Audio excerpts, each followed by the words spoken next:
आचार्य ma'am जो हमेशा हमें आगे बढ़ने में प्रोत्साहित करती हैं, उनको सादर नमन। और हमारे 4 स्कूल के प्रधान पाठक और हमारे सभी शिक्षक साथी एवं यहाँ मंच पर और सभा में उपस्थित सभी पालकगणों को मेरा सादर नमन। मैं के शारदा शासकीय पूर्व माध्यमिक शाला खेदामारा की शिक्षिका हूँ और मुझे इस मेगा पीटीएम में डिजिटल प्लेटफॉर्म का उपयोग या डिजिटल टूल्स का उपयोग कैसे करते हैं यह सब्जेक्ट दिया गया है।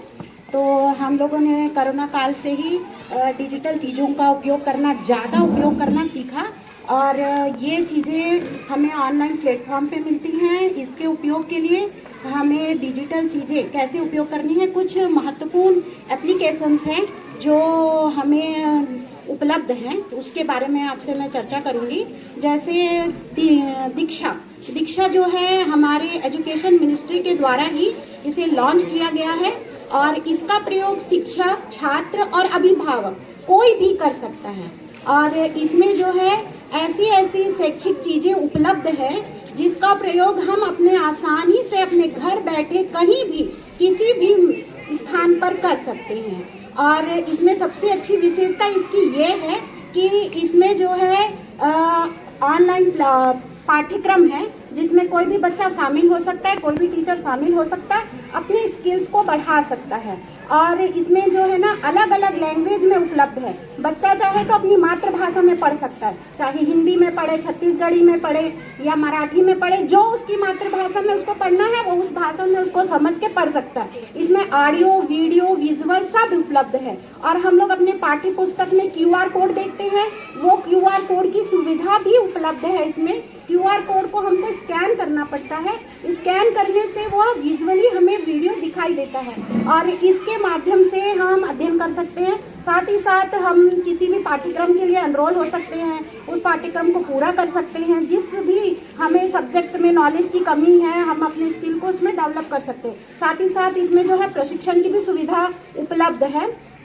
ये तो हुए दीक्षा की कैसे इसको यूज़ करना है, लेकिन इसके लिए हमको क्या करना पड़ेगा, ऑनलाइन रजिस्ट्रेशन करना पड़ेगा। रजिस्ट्रेशन की क्या प्रक्रिया है, सबसे पहले आपको साइन अप करना पड़ेगा।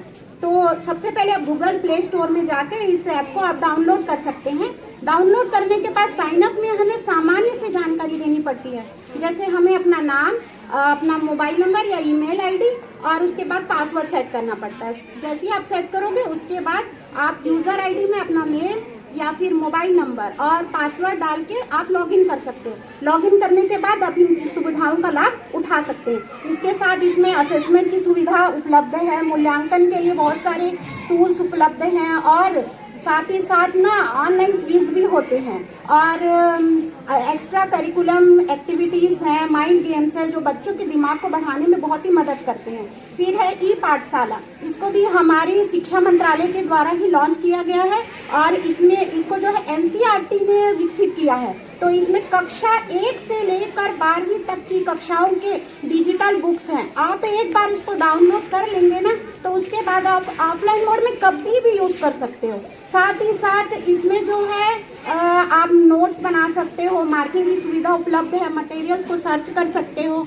और फिर उसके बाद होता है ई-लर्निंग लाइब्रेरीज। ये NCERT के द्वारा भी हमें बहुत सारी पुस्तकालय उपलब्ध है ऑनलाइन डिजिटल मोड में।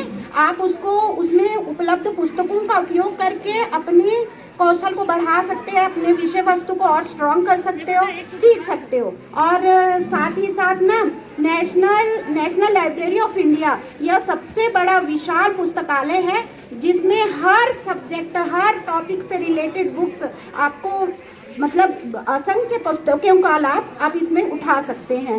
साथ ही साथ इसको आप ऑनलाइन मोड पर और वेबसाइट में या फिर एप्लीकेशन के माध्यम से भी इसका उपयोग कर सकते हैं। ऐसे ही बहुत सारी जैसे ब्लॉगिंग है, जैसे फिटनेस से संबंधित, तो फिटनेस से संबंधित आपको जानकारी चाहिए तो फिटनेस वाले ब्लॉग में चले जाइए, या फिर आपको एजुकेशन से रिलेटेड चाहिए तो आप एजुकेशन वाले ब्लॉगिंग में चले जाइए, या फिर शिक्षा से रिलेटेड चाहिए तो शिक्षा वाले में। आप इसके अतिरिक्त होता है ऑडियो पॉडकास्ट, जिसको हम लोग ऑडियो बुक्स भी बोलते हैं। ऑडियो बुक्स के माध्यम से जैसे आपने रेडियो सुना होगा, FM सुना होगा, वो उसी टाइप का रहता है। उसमें जो है कोई भी चीज़ के टॉपिक्स जैसे हमारा इंटरेस्ट पढ़ाई में है तो पढ़ाई वाला सुन सकते हो, या फिर आपका इंटरेस्ट किसी जीके वाले क्वेश्चंस में है, जीके के बारे में जानने में है, तो उस चीज़ को भी वो ऑडियो के माध्यम से दिखा सकता है, वीडियो के माध्यम से दिखा सकता है। एआर टेक्निक आजकल बहुत डेवलप हो गया है, उसको हम अपने उसमें यूज़ कर सकते हैं, समझ सकते हैं। ऐसे बहुत सारी चीज़ें हैं जो हमारे गुणवत्ता को बढ़ाने के लिए हमारे लिए महत्वपूर्ण होते हैं। इसी के साथ मैं अपनी वाणी को विराम देती हूँ। धन्यवाद।